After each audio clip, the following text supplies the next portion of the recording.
सत श्री अकाल प्यारे विद्यार्थियों।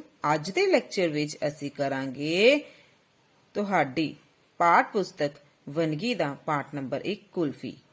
ਬੱਚੇ, ਤੁਹਾਨੂੰ ਕੁੱਲ 4 ਭਾਗ ਹਨ। ਉਹਨਾਂ ਵਿੱਚੋਂ ਅੱਜ ਅਸੀਂ ਕਹਾਣੀ ਭਾਗ ਦਾ ਚੈਪਟਰ ਕੁਲਫੀ ਕਰਾਂਗੇ ਬੱਚੇ, ਜੋ ਕਿ ਸੁਜਾਨ ਸਿੰਘ ਦੁਆਰਾ ਲਿਖਿਆ ਗਿਆ ਹੈ। ਸਭ ਤੋਂ ਪਹਿਲਾਂ ਅਸੀਂ ਸੁਜਾਨ ਸਿੰਘ ਬਾਰੇ ਜਾਣਕਾਰੀ ਹਾਸਲ ਕਰ ਲੈਂਦੇ ਹਾਂ। ਪੰਜਾਬੀ ਸਾਹਿਤ ਦੇ ਪ੍ਰਸਿੱਧ ਕਹਾਣੀਕਾਰ ਪ੍ਰਿੰਸੀਪਲ ਸੁਜਾਨ ਸਿੰਘ ਦਾ ਜਨਮ 1909 ਈਸਵੀ ਨੂੰ ਹੋਇਆ। ਉਹਨਾਂ ਦੇ ਪਿਤਾ ਦਾ ਨਾਂ ਸਰਦਾਰ ਹਕੀਮ ਸਿੰਘ ਅਤੇ ਮਾਤਾ ਜੀ ਦਾ ਨਾਮ ਸ਼੍ਰੀਮਤੀ ਜਮਨਾ ਦੇਵੀ ਸੀ। ਛੋਟੀ ਉਮਰੇ ਹੀ ਉਹਨਾਂ ਦੇ ਪਿਤਾ ਜੀ ਦਾ ਦੇਹਾਂਤ ਹੋ ਗਿਆ ਸੀ। ਉਸ ਵੇਲੇ ਸੁਜਾਨ ਸਿੰਘ ਦੀ ਉਮਰ 11 ਕੁ ਸਾਲ ਦੀ ਸੀ। ਆਪਣੀਆਂ ਆਰਥਿਕ ਸਮੱਸਿਆਵਾਂ ਨਾਲ ਜੂਝਦੇ ਹੋਏ ਉਹਨਾਂ ਨੇ ਵਿਦਿਅਕ ਖੇਤਰ ਵਿੱਚ ਮੁਕਾਮ ਹਾਸਲ ਕੀਤੇ। ਪਹਿਲਾਂ ਪਹਿਲ ਗੋਦਾਮ ਕੀਪਰੀ ਕੀਤੀ ਤੇ ਬਾਅਦ ਵਿੱਚ ਉਹ ਕਾਲਜ ਵਿੱਚ ਬਤੌਰ ਪ੍ਰਿੰਸੀਪਲ ਬਣੇ। ਸੁਜਾਨ ਸਿੰਘ ਇੱਕ ਪ੍ਰਗਤੀਵਾਦੀ ਕਹਾਣੀਕਾਰ ਹੈ। ਉਸ ਦੀਆਂ ਕਹਾਣੀਆਂ ਵਿੱਚ ਨਿਮਨ ਵਰਗ ਦੇ ਸਧਾਰਨ ਮਨੁੱਖਾਂ ਦੀਆਂ ਜੀਵਨ ਔਂਕੜਾਂ ਨੂੰ ਪੇਸ਼ ਕੀਤਾ ਗਿਆ ਹੈ ਬੱਚੇ, ਜਿਹਦੇ ਵਿੱਚ ਇੱਕ ਸਧਾਰਨ ਮਨੁੱਖ, ਇੱਕ ਕਾਮਨ ਮੈਨ ਹੈ, ਉਹਦੀਆਂ ਜਿਹੜੀਆਂ ਸਮੱਸਿਆਵਾਂ ਉਹਨੂੰ ਪੇਸ਼ ਕੀਤਾ ਗਿਆ ਹੈ। ਉਹਨਾਂ ਨੇ ਆਰਥਿਕ ਮੰਦਹਾਲੀ ਅਤੇ ਸਮਾਜਿਕ ਸਮੱਸਿਆਵਾਂ ਵੱਲ ਪਾਠਕਾਂ ਦਾ ਧਿਆਨ ਖਿੱਚਿਆ ਹੈ। ਸੁਜਾਨ ਸਿੰਘ ਦੇ ਪ੍ਰਮੁੱਖ ਕਹਾਣੀ ਸੰਗ੍ਰਹਿ ਦੁੱਖ ਸੁੱਖ ਤੋਂ ਪਿੱਛੋਂ, ਨਰਕਾਂ ਦੇ ਦੇਵਤੇ, ਮਨੁੱਖ ਤੇ ਪਸ਼ੂ, ਸਭ ਰੰਗ ਨਵਾਂ ਰੰਗ, ਸ਼ਹਿਰ ਤੇ ਗ੍ਰਾਂ ਅਤੇ ਸਵਾਲ ਜਵਾਬ। ਸ਼ਹਿਰ ਤੇ ਗ੍ਰਾਂ ਕਹਾਣੀ ਸੰਗ੍ਰਹਿ ਲਈ ਸੁਜਾਨ ਸਿੰਘ ਨੂੰ ਸਾਹਿਤ ਅਕਾਦਮੀ ਵੱਲੋਂ ਰਾਸ਼ਟਰੀ ਪੁਰਸਕਾਰ ਨਾਲ ਸਨਮਾਨਿਤ ਕੀਤਾ ਗਿਆ ਸੀ। ਪਿਆਰੇ ਵਿਦਿਆਰਥੀਓ, ਇਹ ਕਹਾਣੀ ਇੱਕ ਮੱਧ ਵਰਗੀ ਪਰਿਵਾਰ ਦੇ ਨਾਲ ਸੰਬੰਧਿਤ ਹੈ, ਜਿਸ ਵਿੱਚ ਇੱਕ ਛੋਟਾ ਬੱਚਾ ਜੋ ਕਿ ਆਪਣੇ ਪਿਤਾ ਜੀ ਕੋਲੋਂ ਕੁਲਫੀ ਦੀ ਮੁਰਮਰੇ ਦੀ ਵਾਰੀ-ਵਾਰੀ ਮੰਗ ਕਰ ਰਿਹਾ ਸੀ, ਪਰੰਤੂ ਉਹ ਆਪਣੀ ਆਰਥਿਕ ਮੰਦਹਾਲੀ ਕਾਰਨ ਉਸ ਨੂੰ ਇਹ ਸਭ ਚੀਜ਼ਾਂ ਲੈ ਕੇ ਦੇਣ ਲਈ ਅਸਮਰੱਥ ਸੀ। ਸੋ ਬੱਚੇ, ਉਹ ਆਪਣਾ ਹੱਕ ਵੀ ਕਿਸੇ ਕੋਲੋਂ, ਆਪਣੇ ਮਾਲਕਾਂ ਕੋਲੋਂ ਵੀ ਮੰਗ ਨਹੀਂ ਸੀ ਪਾਉਂਦਾ, ਜਿਸ ਸਦਕਾ ਉਹ ਗਰੀਬੀ ਦੇ ਦਲਦਲ ਵਿੱਚ ਹੋਰ ਧੱਸਿਆ ਜਾਂਦਾ। ਪਰੰਤੂ ਇਸ ਕਹਾਣੀ ਵਿੱਚ ਉਸ ਸਮੇਂ ਨਵਾਂ ਮੋੜ ਆਉਂਦਾ ਹੈ, ਜਿਸ ਸਮੇਂ ਬੱਚੇ ਉਹ ਛੋਟਾ ਜਿਹਾ ਬੱਚਾ ਕਿ ਆਪਣੇ ਨਾਲ ਦੇ ਹੀ ਸ਼ਾਨੀ ਦੇ ਮੁੰਡੇ ਕੋਲੋਂ ਕੁਲਫੀ ਖੋ ਕੇ ਲਿਆਉਂਦਾ ਹੈ। ਤੇ ਉਸ ਸਮੇਂ ਉਸ ਦਾ ਪਿਤਾ ਇਹ ਸਭ ਸੁਣ ਕੇ ਬਹੁਤ ਹੀ ਖੁਸ਼ ਹੁੰਦਾ ਹੈ, ਕਿਉਂਕਿ ਉਸ ਸਮੇਂ ਉਸ ਦਾ ਮੰਨਣਾ ਸੀ ਕਿ ਇੱਕ ਕਾਇਰ ਬਾਪ ਦੇ ਘਰ ਬਹਾਦਰ ਮੁੰਡੇ ਦਾ ਜਨਮ ਹੋਇਆ ਹੈ। ਹਾਂਜੀ ਬੱਚੇ, ਇਸ ਵਿੱਚ ਮਹੀਨਾ ਮੁੱਕਣ ਤੇ ਸੀ, ਪਰ ਮੁੱਕਣ ਵਿੱਚ ਹੀ ਨਹੀਂ ਆਉਂਦਾ ਸੀ। ਸੋਚ ਰਿਹਾ ਸਾਂ, ਮਹੀਨੇ ਦੇ ਪਹਿਲੇ ਅੱਧ ਦੇ 15 ਦਿਨ ਕਿਵੇਂ ਝਟਪਟ ਮੁੱਕ ਜਾਂਦੇ ਹਨ ਅਤੇ ਤਨਖਾਹ ਵੀ ਉਹਨਾਂ 15 ਦਿਨਾਂ ਦੇ ਨਾਲ ਹੀ ਕਿਵੇਂ ਉੱਡ-ਪੁੱਡ ਜਾਂਦੀ ਹੈ। ਮੈਨੂੰ ਪੱਠੇ ਦੀ ਸਫ ਚੁੱਭ ਰਹੀ। ਪਾਸਾ ਵੱਟ ਕੇ ਪਿੰਡੇ ਤੇ ਹੱਥ ਫੇਰਿਆ ਤਾਂ ਸਫ ਦੀਆਂ ਪਿੜੀਆਂ ਪਿੰਡੇ ਤੇ ਚੁੱਭੀਆਂ ਹੋਈਆਂ ਸਨ। ਮਲਾਈ ਵਾਲੀ ਕੁਲਫੀ, ਠੰਡੀ ਠਾਰ ਕੁਲਫੀ। ਕੁਲਫੀ ਵਾਲੇ ਨੇ ਹੌਂਕਾ ਦਿੱਤਾ। ਉਸ ਦੀ ਆਵਾਜ਼ ਕਿੰਨਾ ਚਿਰ ਮੇਰੇ ਕੰਨਾਂ ਵਿੱਚ ਗੂੰਜਦੀ ਰਹੀ। ਚਿੱਟੀ ਦੁੱਧ ਕੁਲਫੀ ਸਾਕਾਰ ਮੇਰੀਆਂ ਅੱਖਾਂ ਸਾਹਮਣੇ ਨੱਚਣ ਲੱਗੀ। ਮੇਰੇ ਮੂੰਹ ਵਿੱਚ ਪਾਣੀ ਆ ਗਿਆ। ਮੈਂ ਬੇਵੱਸ ਸਾਂ। ਪੈਸੇ ਦੀ ਤੰਗੀ ਹਵਾਲਾਤ ਦੀ ਤੰਗੀ ਤੋਂ ਵੀ ਭੈੜੀ ਹੁੰਦੀ ਹੈ। ਮੇਰੀ ਦੁਪਹਿਰ ਮਗਰੋਂ ਦੀ ਨੀਂਦ ਹਾਲੇ ਪੂਰੀ ਨਹੀਂ ਹੋਈ ਸੀ ਕਿ ਮੈਨੂੰ ਮੇਰੇ ਛੋਟੇ ਕਾਕੇ ਨੇ ਹਲੂਣਾ ਦੇ ਕੇ ਜਗਾ ਦਿੱਤਾ। ਮੈਂ ਖਿਜਿਆ ਹੋਇਆ ਸਾਂ, ਪਰ ਕਾਕੇ ਦੀ ਤੋਤਲੀ ਆਵਾਜ਼ ਨੇ ਮੈਨੂੰ ਸ਼ਾਂਤ ਕਰ ਦਿੱਤਾ। ਦਾਜੀ, ਦਾਜੀ, ਕਿੰਨੀਆਂ ਆਵਾਜ਼ਾਂ ਮਾਰੀਆਂ, ਜਾਗਦੇ ਨਹੀਂ ਤੁਸੀਂ? ਹਾਂ, ਤੂੰ ਕੀ ਕਹਿਣਾ, ਦੱਸ ਵੀ। ਮੈਨੂੰ ਕੁਝ ਕਾਲੇ ਪੈ ਕੇ ਪੁੱਛਿਆ। ਮੈਂ ਕੁਝ ਕਾਲੇ ਪੈ ਕੇ ਪੁੱਛਿਆ। ਧੱਕਾ, ਇੱਕ ਧੱਕਾ ਦਿਓ ਦਾਜੀ। ਪਰ ਟਕਾ ਮੇਰੇ ਕੋਲ ਹੈ ਹੀ ਨਹੀਂ ਸੀ। ਮੇਰੇ ਕੋਲ ਅੱਜ ਕੁਝ ਵੀ ਨਹੀਂ ਸੀ। ਜੂਨ ਦੀ 26 ਤਾਰੀਖ ਸੀ। ਘਰ ਦਾ ਖਰਚ, ਬਾਜ਼ਾਰ ਦੀ ਉਧਾਰ ਦੀ ਸਾਖ ਤੇ ਮਸੀਂ ਤੁਰੀ ਜਾ ਰਿਹਾ ਸੀ। ਟਕਾ ਦੇ ਵੀ ਦਿਓ ਨਾ ਦਾਜੀ। ਬਾਹਰ ਮੁਰਮਰੇ ਵਾਲਾ ਉੱਚੀ ਉੱਚੀ ਸਾਡੇ ਬੂਹੇ ਅੱਗੇ ਹੋਕਾ ਦੇ ਰਿਹਾ ਸੀ। ਮੈਂ ਕੋਈ ਜਵਾਬ ਸੋਚਣ ਵਾਸਤੇ ਕੁਝ ਸਮਾਂ ਕੱਢਣ ਲਈ ਕਿਹਾ। ਕਾਕਾ ਤੂੰ ਟਕਾ ਕੀ ਕਰਨਾ ਹੈ? ਖਰਚਣੇ? ਮੈਂ ਟਕਾ ਹੋਰ ਕੀ ਕਰੀਦਾ ਟਕੇ ਨੂੰ? ਮੈਨੂੰ ਪਤਾ ਹੈ ਪਹਿਲੀ ਜੰਗ ਮਗਰੋਂ ਜਦੋਂ ਬੜੀ ਮਹਿੰਗਾਈ ਹੋ ਗਈ ਸੀ, ਸਾਨੂੰ ਧੇਲਾ ਖਰਚਣ ਨੂੰ ਮਿਲਦਾ ਸੀ ਤੇ ਧੇਲੇ ਦੇ ਮਸਦੀ ਰਾਮ ਤੋਂ ਲਿਆਂਦੇ ਹੋਏ ਛੋਲੇ ਮੁੱਕਣ ਵਿੱਚ ਹੀ ਨਹੀਂ ਸਨ ਆਉਂਦੇ। ਹੁਣ ਆਨੇ ਦੇ ਵੀ ਉਨੇ ਛੋਲੇ ਨਹੀਂ ਸਨ ਮਿਲਦੇ ਕਿ ਆਮਦਨ ਮੇਰੇ ਪਿਤਾ ਜੀ ਦੀ ਆਮਦਨ ਦੇ ਪਾਸਕ ਵੀ ਨਹੀਂ ਸੀ।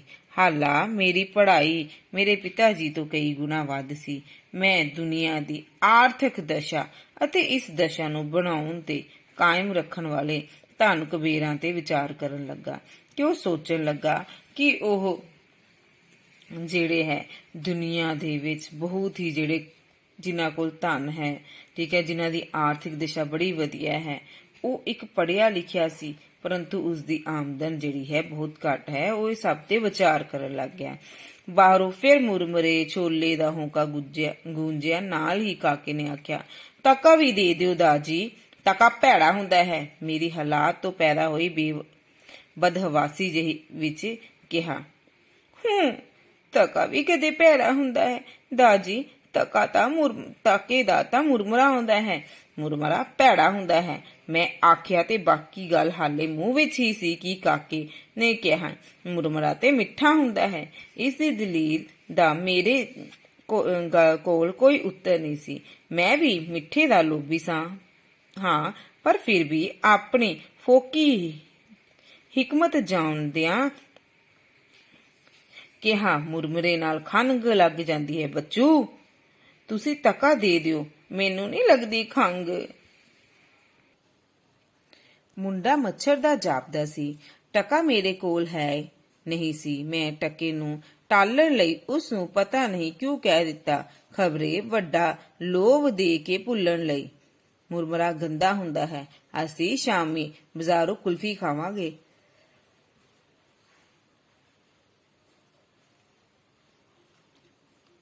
ਮੁਰਮਰੇ ਛੋਲੇ ਵਾਲਾ ਹੁਣ ਟਲ ਚੁੱਕਾ ਸੀ। ਕਾਕਾ ਜੀ ਮੇਰੀ ਆਸ ਤੋਂ ਉਲਟ ਸ਼ਾਮੀ ਕੁਲਫੀ ਖਾਣੀ ਮੰਨ ਗਿਆ। ਮੈਂ ਸਮਝਿਆ ਬਲਾ ਟਲੀ। ਮੈਂ ਸੋਚਿਆ ਕਿਤੇ ਕੋਈ ਹੋਰ ਛਾਬੜੀ ਵਾਲਾ ਨਾ ਆ ਜਾਵੇ, ਸੋ ਮੈਂ ਕੱਪੜੇ ਪਾ ਕੇ ਕੜਕਦੀ ਧੁੱਪ ਵਿੱਚ ਬਾਹਰ ਨਿਕਲ ਗਿਆ। ਸੜਕ ਤੇ ਸਮਾਂ ਕਾਤਲ ਕਰਦਾ ਰਿਹਾ ਸੀ। ਕੀਮਤੀ ਸਮਾਂ ਮੈਂ ਇੱਕ ਟਕੇ ਦੀ ਮੰਗ ਤੋਂ ਬਚਣ ਲਈ ਨਾਸ ਕਰਦਾ ਰਿਹਾ ਸਾਂ। ਮੈਂ ਆਪਣੇ ਮਾਲਕ ਨੂੰ ਕਿਉਂ ਨਹੀਂ ਕਹਿੰਦਾ ਕਿ ਮੇਰੇ ਇੰਨੇ ਵਿੱਚ ਗੁਜ਼ਾਰਾ ਨਹੀਂ ਹੁੰਦਾ, ਪਰ ਸੁਣੇਗਾ ਕੌਣ? ਇਕੱਲੇ ਦੀ ਆਵਾਜ਼ ਭਾਵੇਂ ਕਿੱਡੀ ਉੱਚੀ ਹੋਵੇ ਸੁਣੀ ਨਹੀਂ ਜਾਂਦੀ। ਲੋੜਵੰਦ ਇਕੱਠੇ ਨਹੀਂ ਹੋ ਸਕਦੇ। ਜੇ ਹੋ ਜਾਣ ਤਾਂ ਰਹਿਣ ਨਹੀਂ ਦਿੱਤੇ ਜਾਂਦੇ, ਤਾਂ ਇਹਨਾਂ ਜੋ ਇਕੱਠੀਆਂ ਮੰਗਾਂ ਨਾ ਮੰਗ ਕੀਤੀ ਜਾਵੇ। ਕਈ ਵਾਰ ਨੌਕਰੀਆਂ ਜਵਾਬ ਹੋ ਜਾਂਦਾ ਹੈ। ਮੈਂ ਡਰ ਗਿਆ। ਬੇਰੁਜ਼ਗਾਰੀ ਦੇ ਭਿਆਨਕ ਭਵਿੱਖ ਨੇ ਮੈਨੂੰ ਕੰਬਾ ਦਿੱਤਾ ਹੈ। ਕਾਇਰਾ ਵਾਂਗ ਮੈਂ ਸਦਾ ਤੋਂ ਚੁੱਪ ਰਿਹਾ ਸਾਂ ਤੇ ਹੁਣ ਵੀ ਚੁੱਪ ਰਹਿਣ ਦਾ ਫੈਸਲਾ ਕੀਤਾ। ਸ਼ਾਮੀ ਇਹ ਸਮਝ ਕੇ ਕਿ ਕਾਕਾ ਛੇਤੀ ਸੋ ਜਾਂਦਾ ਹੈ, ਮੈਂ ਦੱਬੇ ਪੈਰੀ ਘਰ ਪਹੁੰਚਿਆ। ਆਵਾਜ਼ ਨਾ ਮਾਰੀ, ਕੇਵਲ ਕੁੰਡਾ ਹੀ ਖੜਕਾਇਆ। ਉੱਤੋਂ ਹੀ ਆਵਾਜ਼ ਆਈ, ਦਾਜੀ ਆਇਆ ਜੇ। ਤੇ ਥੋੜੇ ਚਿਰ ਮਗਰੋਂ ਕਾਕੇ ਨੇ ਆਣ ਬੂਆ ਖੋਲਿਆ। ਦਾਜੀ ਕੁਲਫੀ ਖਾਣ ਜਾਣਾ ਜੇ? ਉਸ ਨੂੰ ਆਸ ਭਰਪੂਰ ਲਹਿਜੇ ਵਿੱਚ ਪੁੱਛਿਆ। ਉੱਤੇ ਚੱਲ ਉੱਤੇ, ਮੈਂ ਕਿਹਾ। ਕਾਕਾ ਨਿਮੋਚਣਾ ਜਿਹਾ ਹੋ ਕੇ ਅੱਗੇ ਲੱਗ ਤੁਰਿਆ। ਮੰਜੇ ਤੇ ਬੈਠ ਕੇ ਕਾਕੇ ਨੂੰ ਗੋਦ ਵਿੱਚ ਲੈ ਲਿਆ। ਲੈ ਕੇ ਪਿਆਰ ਨਾਲ ਕਿਹਾ, ਹੁਣ ਰਾਤ ਪੈ ਗਈ ਏ, ਕੁਲਫੀ ਕੱਲ ਖਾਵਾਂਗੇ। ਮਾਲੂਮ ਤੋਂ ਉਲਟ ਕਾਕਾ ਚੁੱਪ ਕਰ ਰਿਹਾ। ਕਿੰਨਾ ਚਿਰ ਆਸਮਾਨ ਵੱਲ ਤੱਕ ਕੇ ਕੁਝ ਸੋਚਦਾ ਰਿਹਾ। ਫਿਰ ਆਖਣ ਲੱਗਾ, ਦਾਜੀ, ਤਾਰੇ ਪਹੀਏ ਹੁੰਦੇ ਨੇ। ਵੱਡਾ ਭਾ ਆਖਦਾ ਸੀ, ਤਾਰੇ ਪਹੀਏ ਹੁੰਦੇ ਨੇ। ਤੇ ਦਾਜੀ, ਸਾਰੇ ਪਹੀਏ ਸਾਡੇ ਕੋਠੇ ਤੇ ਕਿਉਂ ਨਹੀਂ ਵਰ ਪੈਂਦੇ? ਮੈਂ ਇਹ ਆਖ ਕੇ ਤਾਰੇ ਰੁਪਏ ਨਹੀਂ ਹੁੰਦੇ ਮਾਨੋ ਉਸ ਦਾ ਸਾਰਾ ਸੁਰ ਢਾਹ ਦਿੱਤਾ। ਉਹ ਮੰਜੇ ਤੇ ਲੇਟ ਗਿਆ, ਅਸਮਾਨ ਵੱਲ ਵੇਖਦਾ ਆਖਰ ਸੌਂ ਹੀ ਗਿਆ। ਦੂਸਰੇ ਦਿਨ ਤੇ ਮੈਂ ਆਪਣੇ ਸਾਥੀਆਂ ਤੋਂ ਕੁਝ ਮੰਗਣ ਦੀ ਕੋਸ਼ਿਸ਼ ਕਰਦਾ ਰਿਹਾ, ਪਰ ਹਿਆ ਨਹੀਂ ਪੈਂਦਾ ਮੰਗਣ ਦਾ। ਬਹੁਤ ਔਖਾ ਕੰਮ ਹੈ। ਮੌਤ ਜਿੰਨੀ ਦੁੱਖ ਹੁੰਦਾ ਹੈ ਮੰਗਣ ਵਿੱਚ। ਆਖਰ ਇੱਕ ਸਾਥੀ ਕੋਲੋਂ 3 ਰੁਪਏ ਲੈ ਹੀ ਲਏ। ਜਦ ਘਰ ਆਇਆ ਤਾਂ ਕਾਕਾ ਦੁਪਹਿਰ ਦੀ ਨੀਂਦ ਲੈ ਰਿਹਾ ਸੀ। ਰੋਟੀ ਖਵਾਉਂਦਿਆਂ ਸ਼੍ਰੀਮਤੀ ਜੀ ਨੇ 3 ਰੁਪਏ ਮੱਛ ਲਏ। ਅੱਧ ਮਣ ਲੱਕੜੀਆਂ, ਸ਼ਾਮ ਦੀ ਸਬਜ਼ੀ, ਲੂਣ, ਤੇਲ ਆਦਿ ਕਾਕੇ ਦੇ ਜਾਗਣ ਤੋਂ ਪਹਿਲਾਂ ਉਹ 3 ਰੁਪਏ ਮੁੱਕ ਗਏ। ਮੈਂ ਕਿਹਾ ਕਿ ਕਾਕੇ ਨੂੰ ਕੁਲਫੀ ਖਵਾਉਣੀ ਹੈ, ਪਰ ਉਹਨਾਂ ਕਹਿ ਛੱਡਿਆ, ਬੜਾ ਯਾਦ ਰਹਿਣਾ ਹੈ ਉਹਨੂੰ, ਮੈਂ ਟਕਾ ਦੇ ਛੱਡੂੰਗੀ ਮੁਰਮੁਰੇ ਲਈ। ਕਾਕਾ ਜਾਗਦਿਆਂ ਹੀ ਕੁਲਫੀ ਮੰਗੀ, ਚੀਕ ਚਿਹਾੜਾ ਪੈ ਗਿਆ। ਕੱਲ ਵਰਗਾ ਮੁਰਮੁਰੇ ਤੇ ਟਕਾ ਮਨਜ਼ੂਰ ਨਹੀਂ ਸੀ। ਆਖਰ ਸ਼ਾਮ ਨੂੰ ਕੁਲਫੀ ਖਾਉਣ ਦਾ ਵਾਅਦਾ ਕਰਕੇ ਛੁਟਕਾਰਾ ਪਾਇਆ ਤੇ ਕਾਕੇ ਨੇ ਟਕਾ ਮੇਰੇ ਕੋਲੋਂ ਜਮ੍ਹਾਂ ਕਰਵਾ ਦਿੱਤਾ। ਸ਼ਾਮ ਤੋਂ ਪਹਿਲਾਂ ਹੀ ਮੈਂ ਖੇਡਣ ਦਾ ਬਹਾਨਾ ਕਰਕੇ ਨਿਕਲ ਗਿਆ। ਢੇਰ ਰਾਤ ਗੁਜ਼ਰੀ ਮੁੜਿਆ। ਕਾਕੇ ਨੂੰ ਸੁੱਤਾ ਦੇਖ ਕੇ ਸਾਹ ਵਿੱਚ ਸਾਹ ਆਇਆ। ਰੋਟੀ ਖਵਾਉਂਦਿਆਂ ਸ਼੍ਰੀਮਤੀ ਜੀ ਨੇ ਦੱਸਿਆ, ਕਾਕਾ ਬੜਾ ਚਿਰ ਮੈਨੂੰ ਉਡੀਕਦਾ ਰਿਹਾ। ਮੈਂ ਕਾਕੇ ਦੇ ਨਾਲ ਲੰਮਾ ਪਿਆ, ਬੜਾ ਬੇਚੈਨ ਰਿਹਾ। ਨੀਂਦ ਆਉਂਦੀ ਨਹੀਂ ਸੀ, ਪਰ ਆਖਰ ਪਤਾ ਨਹੀਂ ਕਦੋਂ ਆ ਗਈ। ਨੀਂਦ ਤੇ ਆਖਦੇ ਨੇ ਸੂਲਾਂ ਤੇ ਵੀ ਆ ਜਾਂਦੀ ਹੈ। ਜਦੋਂ ਸਾਡਾ ਮੁਸ਼ਕਿਲ ਭਰਿਆ ਸਮਾਂ ਹੁੰਦਾ ਹੈ, ਉਦੋਂ ਵੀ ਬੱਚੇ ਸਾਨੂੰ ਨੀਂਦ ਆਏ ਜਾਂਦੀ ਹੈ। ਭਾਵੇਂ ਅਸੀਂ ਕਿੰਨੇ ਵੀ ਥੱਕੇ ਕਿਉਂ ਨਾ ਹੋਈਏ, ਕਿੰਨੇ ਵੀ ਅਸੀਂ ਕਿਸੇ ਜੋਖਮ ਭਰੀ ਥਾਂ ਤੇ ਕਿਉਂ ਨਾ ਬੈਠੇ ਹੋਈਏ, ਸਾਨੂੰ ਉੱਥੇ ਨੀਂਦ ਜਿਹੜੀ ਹੈ ਉਹ ਆ ਹੀ ਜਾਂਦੀ ਹੈ। ਅੱਧੀ ਰਾਤ ਤੋਂ ਮਗਰੋਂ ਦਾ ਵੇਲਾ ਸੀ। ਕਾਕਾ ਕੁਝ ਬੇਚੈਨ ਸੁੱਤਾ ਜਾਪਦਾ ਸੀ। ਉਸ ਤੋਂ 2-3 ਵਾਰੀ ਢਿੱਡ ਵਿੱਚ ਲੱਤਾਂ ਮਾਰੀਆਂ ਸਨ। ਹੁਣ ਉਸ ਬਾਂਹ ਉਲਟਾ ਕੇ ਮੇਰੇ ਮੂੰਹ ਤੇ ਮਾਰੀ। ਜਾਗਿਆ ਤਾਂ ਮੈਂ ਅੱਗੇ ਹੀ ਹੋਇਆ ਸਾਂ। ਹੁਣ ਚੇਤਨ ਹੋ ਗਿਆ। ਕਾਕਾ ਕੁਝ ਬੁੜਬੜਾਇਆ, ਮੈਨੂੰ ਕੁਝ ਨਹੀਂ ਪਤਾ ਨਾ ਲੱਗਾ। ਫਿਰ ਉਹ ਉੱਚੀ ਬੁੜਬੜਾਇਆ, ਕੁਫੀ ਕੁਫੀ ਦਾਜੀ ਕੁਫੀ। ਮੈਂ ਬੇਬਲ ਹੋ ਉੱਠਿਆ। ਸਰਦਾਰ ਜੀ ਜਾਗਦੇ ਹੋ? ਸ਼੍ਰੀਮਤੀ ਜੀ ਨੇ ਆਖਿਆ। ਤੇ ਇਹ ਜਾਣ ਕੇ ਕਿ ਮੈਂ ਜਾਗਦਾ ਹਾਂ, ਉਸ ਜਾਰੀ ਰੱਖਿਆ, ਮਸਾ ਖਾਣਾ ਖਸਮਣਾ ਖਾਣਾ, ਸੁੱਤਾ ਪਿਆ ਵੀ ਕੁਲਫੀ ਮੰਗਦਾ ਏ। ਮੇਰੇ ਤੇ ਮਨ ਨੂੰ ਬਿਜਲੀ ਪੈ ਗਈ। ਮੈਂ ਚੁੱਪ ਰਿਹਾ ਤੇ ਕਾਕਾ ਵੀ ਚੁੱਪ ਹੋ ਗਿਆ। ਸਵੇਰੇ ਜਾ ਕੇ ਕੁਲਫੀ ਦੀ ਮੰਗ ਕੋਈ ਨਾ ਕੀਤੀ। ਮੇਰੇ ਕੰਮ ਤੋਂ ਮੁੜ ਕੇ ਆਉਂਦਿਆਂ ਵੀ ਉਸ ਮੈਥੋਂ ਕੁਝ ਨਾ ਮੰਗਿਆ। ਰੋਟੀ ਖਾ ਕੇ ਮੈਂ ਦੁਪਹਿਰ ਦੀ ਨੀਂਦ ਲੈਣ ਲਈ ਲੇਟ ਗਿਆ। ਉਸ ਚੁੱਭਣ ਵਾਲੀ ਸਫ਼ ਉੱਤੇ ਹੁੰਦਾਰ ਨਾ ਲੈਣ ਸਕਣ ਦੀ ਅਸਫਲਤਾ ਤੇ ਝੁਰਦਾ ਰਿਹਾ। ਫਿਰ ਮੈਨੂੰ ਨੀਂਦ ਆ ਗਈ। ਮੇਰੀ ਨੀਂਦ ਹਾਲੇ ਅਧਵਾਟੇ ਹੀ ਸੀ ਕਿ ਗਲੀ ਵਿੱਚ ਕਿਸੇ ਕੁਲਫੀ ਵਾਲੇ ਹੋਕਾ ਦਿੱਤਾ, ਠੰਡਾ ਠਾਰ ਕੁਲਫੀ, ਮਜ਼ੇਦਾਰ ਕੁਲਫੀ। ਮੈਂ ਜਾਗ ਪਿਆ। ਕਾਕਾ ਮੇਰੇ ਲਾਗਲੇ ਰਬੜ ਦੀ ਪਾਟੀ ਬਤਕ ਨਾਲ ਖੇਡ ਰਿਹਾ ਸੀ। ਦੂਸਰੀ ਆਵਾਜ਼ ਤੇ ਉਸਦੇ ਕੰਨ ਖੜੇ ਹੋ ਗਏ। ਬਤਕ ਨੂੰ ਸੁੱਟ ਕੇ ਉਹ ਖੜਾ ਹੋ ਗਿਆ। ਬੂਹੇ ਲਾਗੇ ਜਾ ਕੇ ਉਹ ਖੜਾ ਹੋ ਕੇ ਬਾਹਰ ਦੇਖਣ ਲੱਗ ਪਿਆ। ਮੈਂ ਸੋਚਿਆ ਹੁਣ ਮੈਨੂੰ ਜਗਾਉਣ ਲਈ ਆਵੇਗਾ, ਪਰ ਉਹ ਉੱਥੇ ਹੀ ਖੜੋਤਾ ਰਿਹਾ। ਫਿਰ ਉਹ ਬਾਹਰ ਤੁਰ ਗਿਆ। ਮੈਂ ਛੋਪਲੀ ਉੱਠ ਕੇ ਬੂਹੇ ਓਲੇ ਆ ਖਲੋਤਾ। ਛੋਪਲੀ ਮੀਨਸ ਦੱਬੇ ਪੈਰੀ ਉਹਦੇ ਪਿੱਛੇ ਆ ਗਿਆ। ਸ਼ਾਹਾਂ ਦੇ ਮੁੰਡੇ ਦੇ ਹੱਥ ਵਿੱਚ ਕੁਲਫੀ ਦੀ ਪਲੇਟ ਰੱਖੀ। ਕਾਕਾ ਧੁੱਸ ਦੇ ਕੇ ਉਸ ਨੂੰ ਪੈ ਗਿਆ। ਆ ਗਈ ਪਲੇਟ, ਆ ਗਈ ਕੁਲਫੀ। ਫਲੂਦਾ ਤੇ ਚਮਚ ਤੇ ਮੋਰੀ ਵਿੱਚ ਡਿੱਗਿਆ। ਸ਼ਾਹਾਂ ਦਾ ਮੁੰਡਾ ਕਿਸੇ ਜੇਤੂ ਵਾਂਗ ਕਾਕਾ ਉਸ ਵੱਲ ਦੇਖ ਰਿਹਾ ਸੀ। ਸ਼ਾਹਾਂ ਦਾ ਮੁੰਡਾ ਗੁੱਸਾ ਖਾ ਕੇ ਉੱਠਿਆ।